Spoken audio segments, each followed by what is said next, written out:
복음서에 보면 예수님을 만난 사람들 중에서 칭찬을 받은 사람이 두 사람 있습니다. 한 사람은 백부장이고 또 한 사람은 가나안 지방의 여인입니다. 두 사람의 공통점은 둘 다 이스라엘 사람이 아니라 이방인이고 또 믿음으로 칭찬을 받은 것입니다. 예수님은 그 밖에도 많은 사람의 믿음을 인정해 주셨지만 이 두 사람에게는 칭찬을 아끼지 않으셨습니다. 이 사람들의 믿음에 있어서 다른 점은 백부장의 믿음은 말씀을 믿은 믿음이고 가나안 여인의 믿음을 구하는 믿음이 특별했습니다. 우리의 신앙생활도 말씀을 믿고 행동하는 말씀 중심의 믿음과 기도하고 기다리는 기도 중심의 믿음이 있습니다. 나는 말씀이 필요할 때 말씀을 믿고 행하고 기도가 필요할 때는 열심히 기도하는 사람인가요? 아니면 어느 한쪽에 더 기울어져 있나요? 우리가 이 두 가지 믿음 어느 하나도 소홀할 수 없는 이유는 말씀과 기도는 가장 중요한 하나님의 은혜의 수단이 되기 때문입니다. 우리에게는 말씀을 믿고 행해야 할 때도 있고 기도해야 할 때도 있습니다. 구태여 말하자면 저는 말씀 중심에 가깝고 제 아내는 기도 중심에 더 가깝습니다. 저는 행동에 옮기려는 타입이라서 단기전에 강하고 반면 아내는 기도를 저보다 더 많이 하지요. 우리는 각각 보완해야 할 점이 있는 사람들이기도 합니다. 우리는 다 두 타입의 사람이 되어야 하는데요. 우리 주님은 이 두 타입의 분이셨습니다. 주님은 누구를 만나든지 말씀으로 병을 고쳐주셨습니다. 주님은 미루신 적도 없고 거절하신 적도 없었습니다. 그렇지만 주님은 또한 기도해야 할 때를 아셨습니다.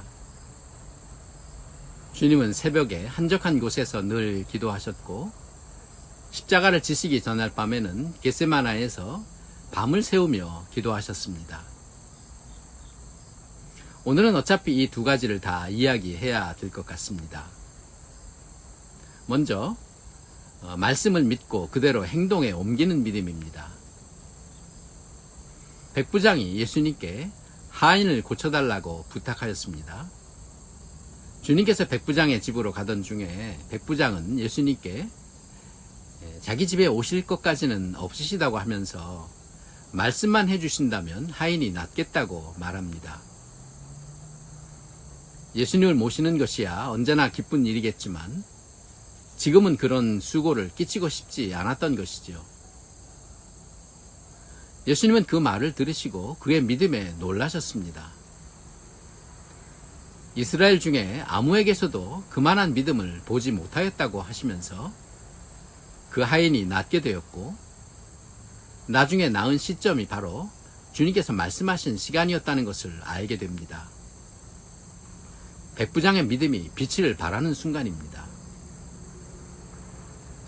베드로 역시 행동하는 타입입니다. 그는 자기의 경험보다 말씀에 의지하여 그물을 내리고 터져나갈 듯이 많은 고기를 잡았고 또 물 위를 걷겠다고 하면서 주님께 말씀을 구합니다.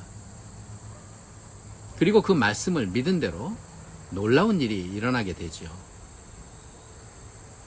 하루는 한 문둥병자가 주님께서 원하시면 저를 깨끗게 하실 수 있습니다 라고 말했고 주님께서는 내가 원하노라고 하신 것도 그가 주님의 말씀을 구한 것입니다. 첫째는 말씀이고 둘째는 믿음입니다. 우선 말씀이 없다면 믿을 근거가 없고 우리는 행동하지 못하게 될 것입니다. 믿음은 들음에서 나며 들음은 그리스도의 말씀으로 말미암는다고 하셨습니다. 그래서 그들이 말씀을 구했던 것이죠. 우리가 성경을 읽는 것이 그래서 중요합니다. 또 내게 주시는 말씀을 듣기 위해서 주님과 시간을 보내는 일에 익숙해져야 합니다. 그리고는 믿음입니다. 행하지 못하면 죽은 믿음이 되고 마니까요. 기도만 하고 있느라고 믿음을 죽은 믿음이 되게 하지는 마세요. 물론 그 믿음을 갖기 위해서 기도도 필요하지만 행동해야 할 때 머뭇거리면 기회를 놓치게 될 것입니다. 우리의 모든 삶의 순간들은 믿음을 선택하느냐 마느냐의 순간이기도 합니다. 믿을 것이냐 안 믿을 것이냐 이것이 문제로다지요. 그때 정말 눈 딱 감고 믿으려고 하세요. 그것은 모험과도 같지만 놀라운 결말을 보게 될 것입니다. 기적이 그렇게 가까운 곳에 있을 줄은 몰랐을 것입니다. 하나님은 우리가 믿음을 선택할 때마다 상급을 주시는 분이십니다. 또 언제라도 도전하는 마귀의 공격을 당장에 물리쳐 버리시지요. 내 안에 계신 성령께서는 그때마다 말씀을 생각나게 하시고 또 나의 연약한 믿음을 도와주실 것입니다. 이제 기도에 대해서입니다. 딸의 문제로 예수님을 찾아온 가나안 여인은 주님께서 3번이나 거절하셨고 말씀도 주지 않으셨지만 포기하지 않고 주님께 구해서 응답을 받았고요. 주님은 그 믿음을 칭찬하셨습니다. 주님은 제자들에게 불의한 재판관에게 끈질기게 구한 과부의 비유를 주시면서 항상 기도하라고 하시면서 주께서 다시 오실 때 이런 믿음을 보겠느냐고 말씀하셨습니다.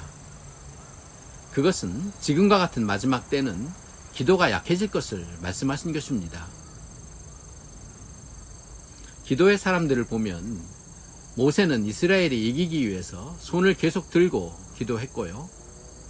야곱은 밤이 새도록 천사와 씨름해서 하나님을 이긴 사람이 되었고 이름도 이스라엘로 바꾸었습니다. 오순절에 성령을 받기 위해서는 그들은 열흘 동안을 전혀 기도에 힘썼고 다니엘은 이스라엘이 포로 생활에서 귀환할 하나님의 약속이 임박한 것을 알고는 더욱 기도에 들어갔습니다.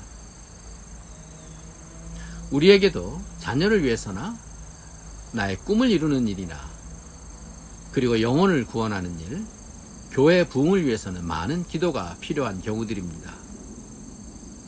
그것은 순간의 믿음이 아니라 오랜 기도의 열매로 이루어집니다. 믿음이 있다면 그것이 어려운 일만은 아닐 것입니다. 거기에 필요한 기도의 양이 채워져야 하고 채워지면 반드시 이루어질 것입니다.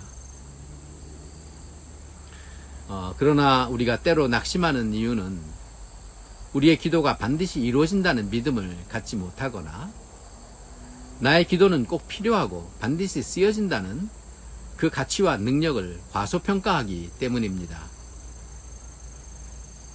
우리의 바라는 것과 우리의 기도는 주님께서 소중히 여기시고 다루어 주실 것입니다.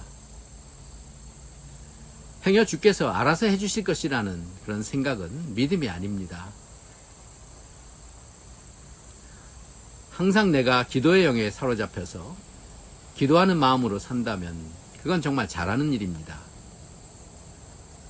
그러나 나에게 소원이 있고 기도의 제목이 있다면 보다 공격적인 믿음으로 나아가야 합니다.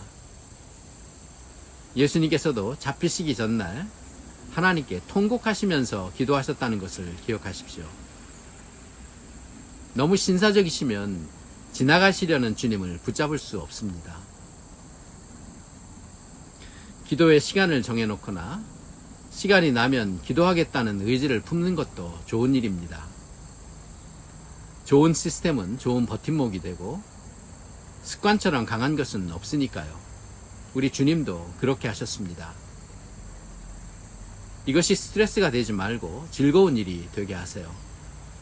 어쨌든 우리는 기도로 승부를 걸어야 합니다.